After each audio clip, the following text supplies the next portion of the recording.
Hi అండి. Hello, నమస్తే. నేను మీ Krishnaveni. Welcome back to Bhavya vlogs. ఈరోజు వీడియోలో బ్రహ్మముహూర్తం అంటే ఏమిటి, బ్రహ్మముహూర్తానికి ఉన్న ప్రత్యేక విశిష్టత ఏమిటి, బ్రహ్మముహూర్తం యొక్క టైమింగ్స్, ఇంకా ఇలాంటి ఎన్నో ఇంట్రెస్టింగ్ విషయాలను తెలుసుకోవడానికి ఈ వీడియోని ఎక్కడా స్కిప్ చేయకుండా చివరి వరకు చూస్తారని ఆశిస్తున్నాను. అలాగే వీడియో నచ్చితే ఒక లైక్, అలాగే మీ వాల్యుబుల్ ఫీడ్బ్యాక్ని కామెంట్ సెక్షన్లో కామెంట్ చేయండి. ఈ వీడియో కనుక మీకు నచ్చినట్టయితే మీ ఫ్రెండ్స్ అండ్ ఫ్యామిలీకి షేర్ చేస్తారని ఆశిస్తున్నాను. బ్రహ్మముహూర్తం సమయము తెల్లవారుజామున 3:30 నుండి సుమారు 5:30 వరకు చెప్పబడింది. అంటే సూర్యోదయానికి ముందు వచ్చే 96 నిమిషాల సమయాన్ని బ్రహ్మముహూర్తంగా చెప్పబడింది. ఈ సమయంలో ప్రకృతి ఎంతో ప్రశాంతంగా, నిశ్శబ్దంగా, పక్షుల కిలకిలా రాగాలతో, స్వచ్ఛమైన గాలితో ఎంతో అందంగా ఉంటుంది. ఈ సమయంలో పూజలు, యాగాలు చేయడానికి విశిష్టమైన సమయంగా చెప్తారు మన పెద్దవాళ్ళు. అలాగే తెల్లవారుజామున లేవడం వలన మనం ఆరోగ్యంతో పాటు ఎన్నో ప్రయోజనాలు కూడా ఉన్నాయి. బ్రహ్మముహూర్తంలో లేవడం వలన సూర్యభగవానుడి యొక్క లేత కిరణాలు మన శరీరం మీద పడటం వలన వైటమిన్ డి ఎముకల బలానికి ఉపయోగపడుతుంది. అలాగే స్వచ్ఛమైన గాలి వలన మనకి ప్యూర్ ఆక్సిజన్ అనేది లభిస్తుంది. ప్రకృతిలోని శక్తులు మనకి సహకరిస్తాయి. బ్రహ్మముహూర్తం అంటే సాక్షాత్తు ఆ బ్రహ్మదేవుడే ముహూర్తం పెట్టుకున్నారంట. అలాంటి బ్రహ్మముహూర్తంలో మనం ఏ పని చేసినా, ఏ పని మొదలుపెట్టినా సక్సెస్ అవుతుంది అనేది మన పెద్దవాళ్ళ నమ్మకం. ఇది కేవలం నమ్మకం మాత్రమే కాదు, నిజం కూడా. గృహప్రవేశాలకి బ్రహ్మముహూర్తంలోనే ముహూర్తం పెడుతుంటారు.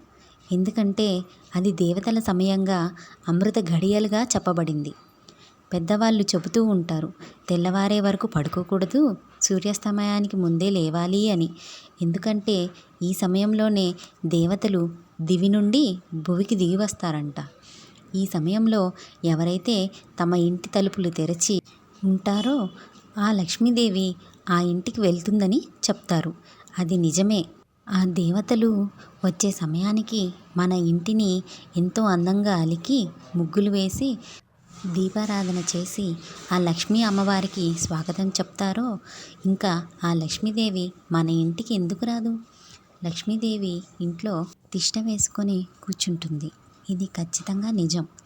మన ఇంటిని అందంగా అలంకరించుకొని దీపారాధన చేస్తే మన మనసు, ఇల్లు ప్రశాంతంగా ఉంటాయి.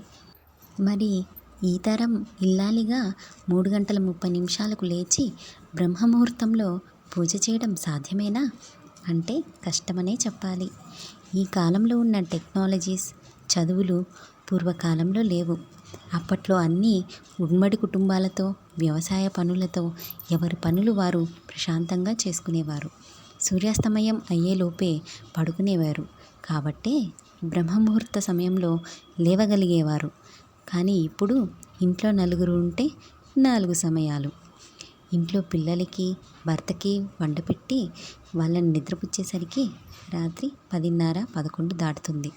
మరి ఈ సమయానికి నిద్రపోయి తెల్లవారుజామున 3:30 బ్రహ్మముహూర్తంలో లేచి దీపారాధన చేయడం సాధ్యమేనా?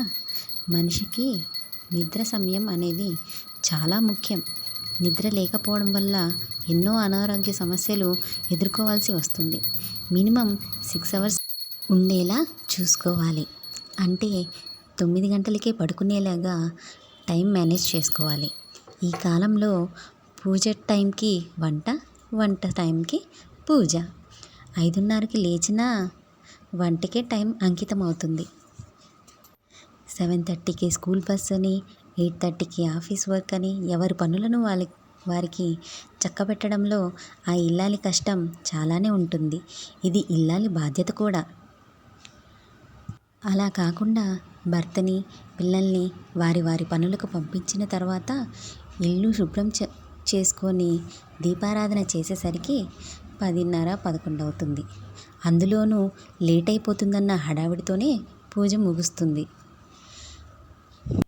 అందరికీ సమయం ఉంటుంది, కానీ ఇంటి ఇల్లాలికి సమయం ఉండదా? మనం కూడా దీన్ని ఒక ఇంపార్టెంట్ వర్క్లా ఎందుకు షెడ్యూల్ చేసుకోకూడదు? అన్ని రోజులు వీలు కాకపోయినా లక్ష్మీ వారంలో అయినా ఈ పూజ చేయడం వల్ల ఎన్నో అద్భుతమైన ఫలితాలను చూడవచ్చు. ఆ లక్ష్మీదేవిని ఇంట్లోకి ఆహ్వానిస్తున్నట్టుగా భావించి దీపారాధన చేసి కోరిక కోరడం వల్ల ఖచ్చితంగా నెరవేరుతుంది. ఆ లక్ష్మీదేవి ఇంట్లో తిష్ట వేసుకొని కూర్చుంటుంది.